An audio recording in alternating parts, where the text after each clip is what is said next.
Awal tahun 2016, kasus kematian Wayan Mirna Salihin menyita perhatian publik Indonesia. Mirna tewas pada 6 Januari 2016 usai minum es kopi Vietnam di Cafe Olivier Mall Grand Indonesia, Jakarta. Kala itu Mirna bertemu dua rekannya, Hani dan Jessica Kumalo-Wongso. Dari hasil otopsi diketahui kopi yang diminum Mirna mengandung racun sianida dengan dosis mematikan. Jelang 3 pekan setelahnya, Polda Metro Jaya menetapkan Jessica sebagai tersangka. Jessica adalah pemesan kopi yang diminum Mirna. Jessica diduga meracuni Mirna dengan membubuhkan sianida dalam kopi.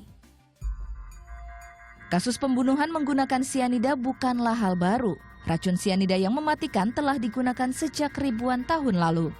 Pada pertengahan abad ke-20 ada beberapa tokoh dunia yang mati karena sianida. Salah satunya Adolf Hitler. Konon pemimpin Nazi dan diktator Jerman ini tewas bersama istrinya Eva Braun setelah meminum sianida. Sianida merupakan bahan toksin yang bereaksi cepat dan membunuh dalam hitungan detik. Secara alamiah, racun sianida diproduksi beberapa jenis buah dan sayuran untuk melindungi diri dari predator. Seperti kacang almond, biji jeruk, biji apel, singkong, dan rebung. Hanya saja kandungan sianida di dalam bahan pangan ini sangat rendah. Sianida biasa digunakan di laboratorium kimia di perusahaan listrik, pembuatan karet sintetis di pabrik, pembuatan pupuk buatan, pengolahan emas, serta pembuatan bahan kimia sintetis. Sebenarnya yang sering kita jumpa itu bentuknya garam, jadi kalium sianida atau nama umumnya itu potasium sianida dan sering disebut sebagai potas. Sianida itu sangat berbahaya sekali karena sianida itu bisa membunuh bukan hanya binatang, manusia, tapi juga bisa tumbuh-tumbuhan. Jadi hampir semua makhluk hidup bisa mati karena sianida. Dosis fatal sianida adalah 1,5 mg per 1 kg tubuh manusia. Dalam kopi Mirna ditemukan sianida berkadar 15 gram per liter yang mampu membunuh hingga 20 orang.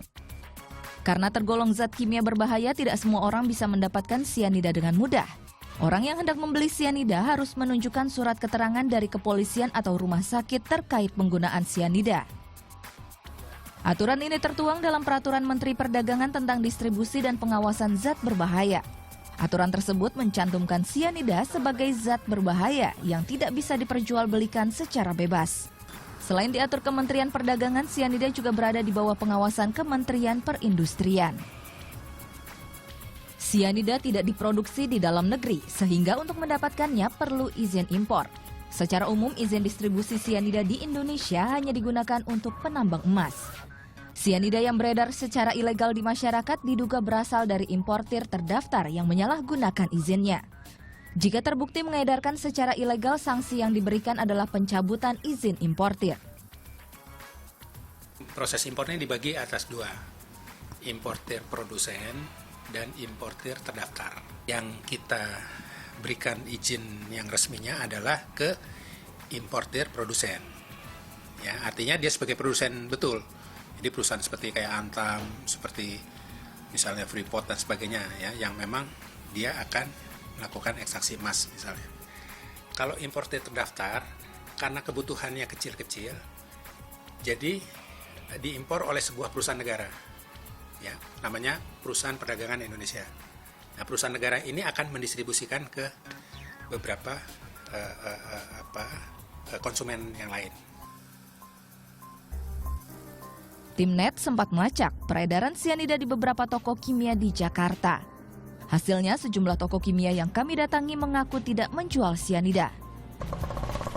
Tak mendapati sianida di toko kimia, kami mencoba mendatangi pasar tradisional. Nggak ada. Hasilnya sama, pedagang pasar mengaku tidak menjual sianida. Boleh lihat? Mau ambil kita beli? Nggak ada. Tak berhasil membeli langsung, kami mencoba membeli lewat situs jual beli online. Ternyata sianida bisa dibeli dengan mudah tanpa dokumen resmi. 1 drum sianida berisi 50 kg dijual seharga 3,5 juta rupiah. Gitu. Itu nanti untuk belinya gimana Mbak? Aku tinggal datang aja atau? Iya, kalau misalnya mau barangnya ambil di sini konfirmasi dulu, jadi kita nanti ambil barang dulu gitu di sini.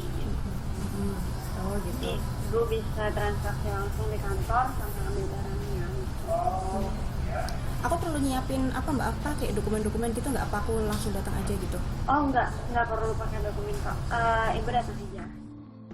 Hingga kini belum ada undang-undang yang secara khusus melarang penggunaan sianida selain sebagai pemurni emas. Bahkan Undang-Undang Nomor 9 Tahun 2008 tentang larangan penggunaan bahan kimia sebagai senjata kimia tidak memasukkan sodium sianida sebagai zat berbahaya. Dengan ancaman berbahaya hingga kematian, pemerintah harus mempertegas regulasi dan pengawasan terhadap peredaran sianida, terutama akses jual beli sianida melalui dunia maya, sehingga racun berbahaya ini tidak disalahgunakan oleh orang yang tak bertanggung jawab. Tim Liputan melaporkan untuk NET.